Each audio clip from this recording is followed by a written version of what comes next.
Hi, Lee Farnell here, and thanks for listening to the podcast. This is a super important podcast, and it's a crazy kind of topic, but a super important topic because it really is central to you leading your best life.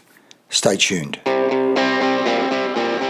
Okay, well, you know what? It's 9:13 at night. Normally I'm about to hit the sack at 9 o'clock, but I literally was sitting here doing one little job at the computer before I went to bed, and I realised, there's such an important topic here when we're talking about leading your best life, and that is sleep.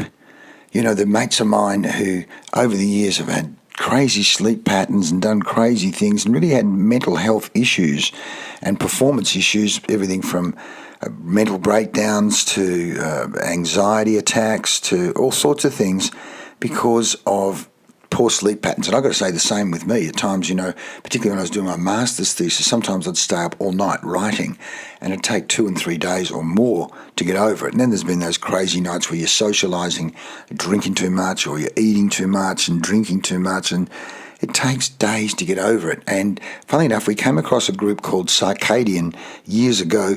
I was a researcher down at St Charles Gardner Hospital doing work on sleep, quality of sleep, heart rate patterns, and mental health. And needless to say, as time's gone on, we realised that link between good, deep sleep and replenishment of neurotransmitters like dopamine and serotonin, that is the happy chemicals. There's a link, the biochemical link between sleep and feeling good and feeling happy versus not getting good night's sleep, drinking too much coffee, cigarettes, alcohol, the works.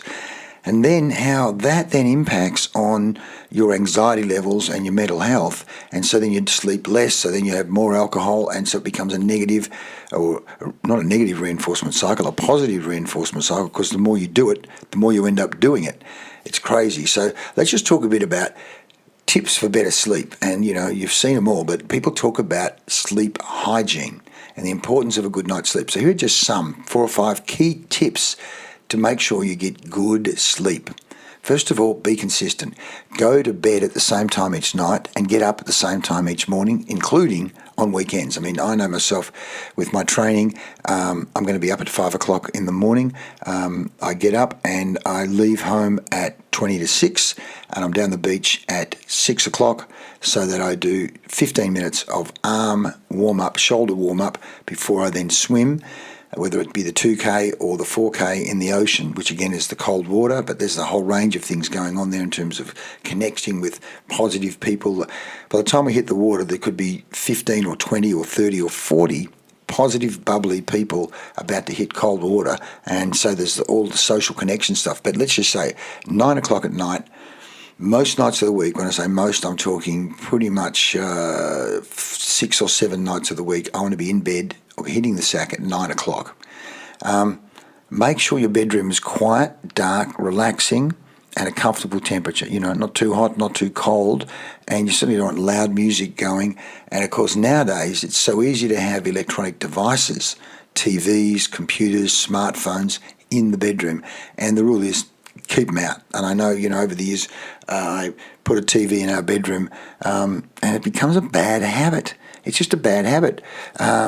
So these days, I don't have a TV in my room. What I do is I listen to meditation or sleep hypnosis, so I don't watch anything. The blue light of the screen, now that's not good for you. I listen to a sleep meditation. Sometimes I might listen to an audible book, but usually that sometimes can be a bit too stimulating, unless it's in and around meditation or peace or Buddhism, a calming topic. I know people that watch crime mysteries and murder mysteries before they go to sleep, and of course then I know people also who they're in the middle of the night, there they are looking Instagram. And a person said that I didn't sleep well, so I started looking at Instagram. I said, what are you doing? That's crazy.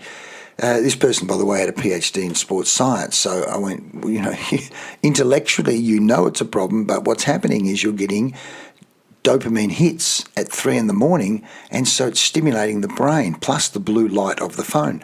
So there's science here. This is not new, but it is discipline. It is removing those electronic devices like TVs, computers and smartphones from the bedroom, and certainly not looking at those screens. avoiding large meals and caffeine and alcohol before bedtime. A large meal, body's ticking over, chewing up that. I mean, I know myself, if I have, red wine and red meat and eating at, say, 7:30, 8 o'clock at night, and then certainly let's have a coffee at the end of it, man, that's not a good night's sleep at all. So discipline. And then, of course, final point, get exercise, physical exercise every day. In the morning, physically active during the day can certainly help you fall asleep easily at night. So in my case, I'm doing 2 kilometres, 4 kilometres, 6 kilometres, 8 kilometres of swimming in the morning, then some stretching. But certainly I'll tell you the other thing which is great is a massage once a week, once every fortnight, getting a massage, particularly if you're training hard, what that then does in terms of loosening up. And the next thing I'm going to do is get into yoga as well, both the stretching and the relaxation. But folks, if you can get into meditation, like I said, in the morning I'll do 10 minutes of meditation, and then often at lunchtime I'll do a meditation, or even in the afternoon at around 3 or 4 o'clock to recharge, refresh, bring down that sympathetic nervous system to not be triggered so much.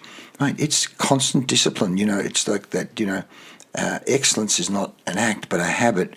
It's that discipline of looking after your sympathetic nervous system, bringing down the adrenaline, bringing down the noradrenaline, so that you give yourself the best possible chance to enjoy the day and optimize your performance, optimize your potential, and lead your best life. I hope that helps. Tips for better health. Be consistent, same time, bedroom, quiet, dark, removing electronic devices and the blue screen, avoiding those large meals of caffeine and alcohol, but certainly before bedtime. Get some exercise. And again, I suggest just before you go to sleep, listening to something, meditation, sleep hypnosis to wind down. I certainly find also reading a couple of pages of a book or a few pages of a book helps with that winding down process. Hope that helps. I want you to take lead, and lead your best life. Thanks for listening. I'm Lee Farnell.